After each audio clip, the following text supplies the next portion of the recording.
Mistis atau ilmu gaib sudah menjadi bagian dari masyarakat Indonesia sejak lama. Banyak hal yang terjadi di tengah-tengah masyarakat yang selalu dikaitkan dengan mistis. Tidak jarang peristiwa atau kejadian yang berkaitan dengan ilmu kesehatan maupun ilmu psikologi kerap menjadi imbas atas kepercayaan kuat masyarakat atas hal-hal supernatural dan mistis tersebut. Salah satu contohnya adalah gangguan tidur yang dikenal dengan ketindihan atau sleep paralysis. Ketindihan adalah fenomena di mana seseorang terbangun dari tidurnya dalam keadaan antara sadar dan tidak sadar, mengalami sesak, tidak bisa bergerak, seakan ditindih, dan tidak bisa berbicara. Terkadang juga terjadi ketika seseorang akan tidur terlayang. Ketindihan sering juga disertai dengan melihat bayangan atau sosok mengerikan dan mendengar suara-suara yang menyeramkan, atau bisikan-bisikan halus. Di Indonesia, situasi demikian selalu dikaitkan dengan hal mistis dan supernatural, sehingga memaknai istilah sleep paralysis dalam konteks Indonesia digunakan istilah ketindihan, yang menurut KBBI bermakna tertindih, terhimpit, tidak dapat bergerak dan merintih-rintih saat tidur, atau dengan kata lain, ditindih makhluk halus ketika tidur sehingga tidak mampu leluasa menggerakkan tubuh, berbicara, bernafas, bahkan melihat penampakan dan mendengar suara-suara. Sleep paralysis dapat menjadi pengalaman yang sangat-sangat menakutkan, mendorong seseorang untuk benar-benar percaya bahwa ada hantu yang mengganggu, kata Smith kepada Fox News.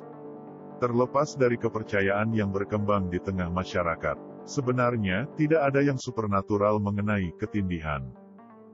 Menurut Life Science pada tanggal 14 Januari tahun 2015, 40% manusia di dunia pernah mengalami ketindihan. Fenomena ketindihan ini dikenal di dunia medis sebagai kelumpuhan tidur atau sleep paralysis. Medical News menjelaskan bahwa sleep paralysis adalah salah satu jenis parasomnia atau gangguan tidur yang membuat kita mengalami kejadian yang tidak diinginkan saat baru tertidur, sudah terlelap atau saat terbangun dari tidur. Salah satu hal yang tidak diinginkan tadi adalah hal yang menyeramkan. Sebenarnya, sleep paralysis terjadi pada pergeseran tahap-tahap tidur. Sleep paralysis terjadi ketika seseorang berada pada tidur paling dalam, saat seluruh otot mengalami relaksasi, dikutip dari The American Sleep Disorder Association, 1994. Selama sleep paralysis, tubuh tidak dapat bergerak, sementara otak tetap memproduksi mimpi-mimpi. Sleep paralysis mempengaruhi sebagian besar tubuh kecuali pada mata. Meskipun seseorang tidak dapat menggerakkan tubuh, tetapi mereka masih dapat membuka mata mereka dan melihat lingkungan mereka. China, 2005, mengatakan ada dua aspek sleep paralysis, yaitu ciri fisik dan jenis halusinasi. Ciri fisik seperti tidak mampu bergerak ketika sedang tidur ataupun ketika bangun tidur, tidak mampu berbicara, dada terasa sesak atau merasa tercekik. Sedangkan jenis halusinasi seperti halusinasi visual dan halusinasi auditori. Sleep paralysis sendiri terbagi menjadi dua, yang pertama adalah hypnagogic sleep paralysis, di mana saat kita tertidur, tubuh perlahan-lahan akan masuk ke tahap rileks. Biasanya, kita berada pada tahap kurang sadar sehingga tidak menyadari adanya perubahan tahap. Namun apabila tersadar saat tidur, di sanalah kita akan menyadari kita tidak dapat bergerak ataupun berbicara.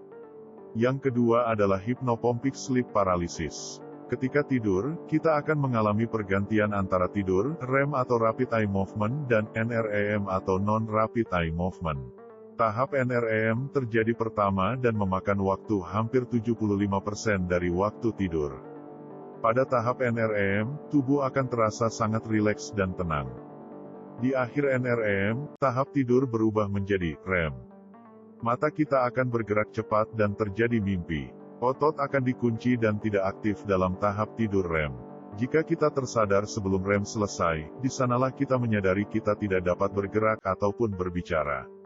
Dikutip dari Sally R. Adler, 2011.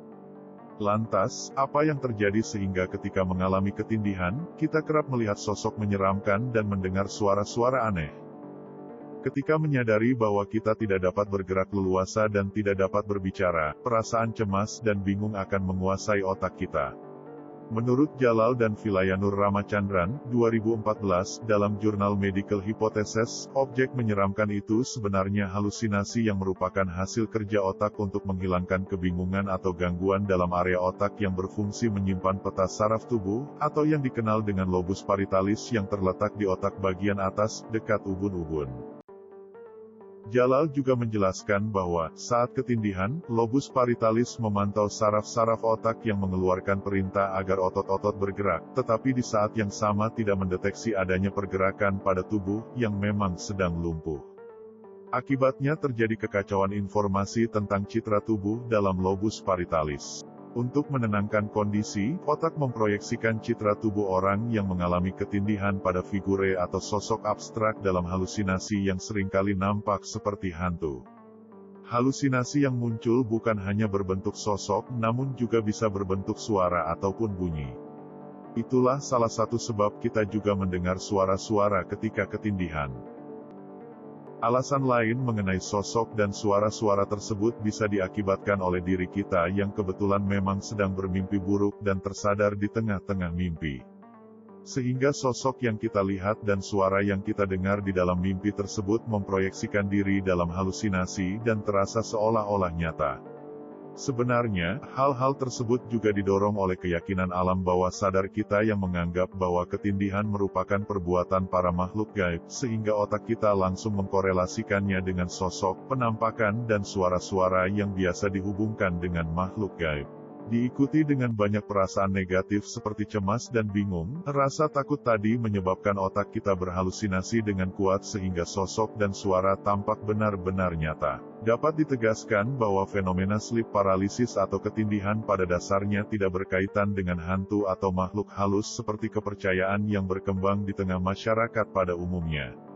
Kepercayaan tentang hantu dan makhluk halus adalah bangunan dalam perspektif masyarakat dan budaya Indonesia yang sangat sensitif dan cenderung lebih peka terhadap hal-hal yang berbau supernatural dan klinik dibandingkan penjelasan secara ilmiah.